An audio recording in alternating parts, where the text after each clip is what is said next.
उत्तर प्रदेश में अपराध की घटना होते ही गरजने वाला बुलडोजर क्या शांत हो जाएगा?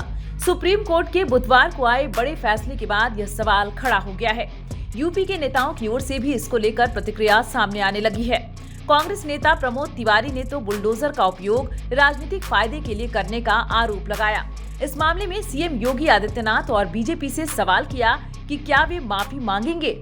वहीं योगी सरकार में मंत्री ओपी राजभर ने कहा कि सुप्रीम कोर्ट का फैसला स्वागत योग्य है। पूरे देश में इसका स्वागत किया जा रहा है। सरकार का लक्ष्य कभी किसी के घर को गिराने का नहीं रहा है। वहीं सुप्रीम कोर्ट की गाइडलाइन को लेकर खूब चर्चा हो रही है। इसमें बुलडोजर एक्शन पर कोई रोक नहीं लगाई गई है। ऐसे में बाबा की बुलडोजर पर ब्रेक नहीं लग पाएगा। सुप्रीम कोर्ट ने बुलडोजर एक्शन पर दायर याचिका पर सुनवाई की थी। इस मामले में बुधवार को दिए गए फैसले में कहा गया कि किसी के भी घर को उजाड़ा नहीं जा सकता है।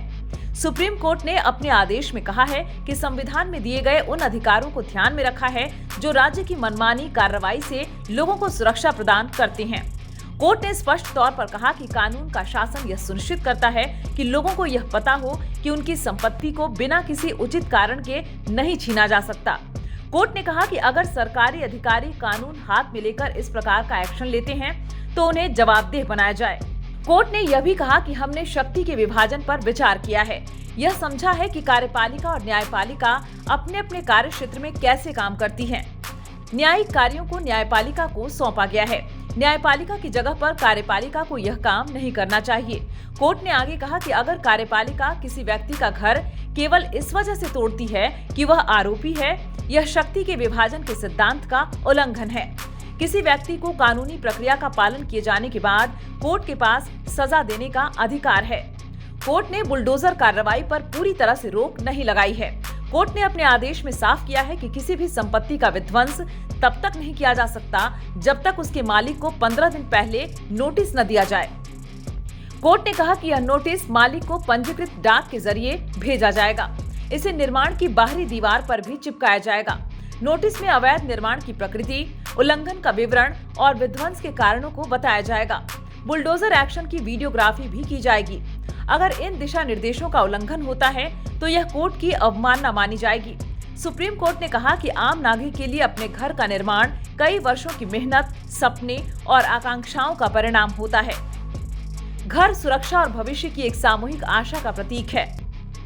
अगर इसे छीन लिया जाता है तो अधिकारियों को यह साबित करना होगा कि यह कदम उठाने का उनके पास एकमात्र विकल्प था। यूपी में बुलडोजर एक्शन लगातार होता रहा है।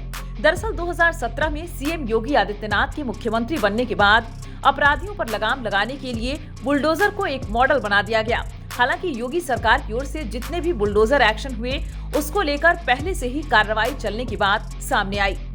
सुप्रीम कोर्ट में भी बुलडोजर एक्शन पर सुनवाई के दौरान योगी सरकार ने अपनी स्थिति को स्पष्ट किया। शहरी इलाकों में विकास प्राधिकरण और ग्रामीण इलाकों में पीडब्ल्यूडी जैसे विभागों की कार्रवाई पहले से चलने की बात कही गई।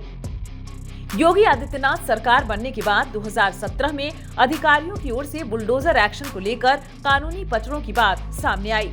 इसके बाद योगी सरकार ने निकाय, डेवलपमेंट अथॉरिटी, सिंचाई विभाग, जलापूर्ति विभाग, पुलिस और जिला प्रशासन को एक सूत्र में बांधा। इसके बाद अवैध निर्माणों की जांच शुरू हुई। नोटिस जारी किए जाने लगे।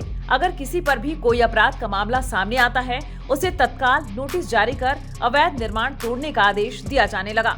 अवैध निर्माण के मामलों को खाली कराने का अधिकार सुप्रीम कोर्ट की ओर से नगर निकाय और जिला प्रशासन को दिया गया है। सरकारी जमीन से लेकर अन्य अतिक्रमण और बिना नक्शा पास कराए भवनों को एक निर्धारित अवधि के बाद तोड़ने के अधिकार का उपयोग कर बुलडोजर एक्शन हुआ। यही वजह थी कि यूपी सरकार ने सुप्रीम कोर्ट में सरकार का पक्ष रखा था, तो बेंच ने इसकी तारीफ की थी। अवैध निर्माण को तोड़ने के नियम का उपयोग कर आगे भी एक्शन हो सकता है।